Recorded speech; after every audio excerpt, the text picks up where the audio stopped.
Hi there. This is the beet experiment, I'm going to call it. It's not cost effective to do it like this unless you had in a great big tub because and a bigger net pot, because it takes too much master blend and it eats it like crazy.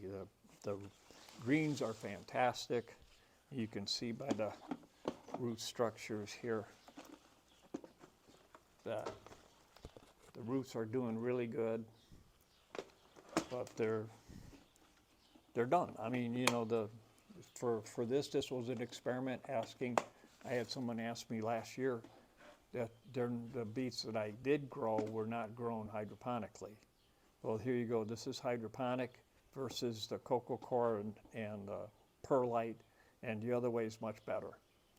You can go through a 5-gallon bucket of master blend once because it's going to flow through the coco coir and the perlite. And if you look at that other video, had the drain hole at the bottom with a piece of PVC, and it drained out what wasn't used, just like in hydroponic tomato plants, and use it over and over until when you finish that bucket, your beets were done. So for an experiment, it's good to see that it does grow hydroponically, no soil, all liquid. There's a bee here. They're hitting my lavender.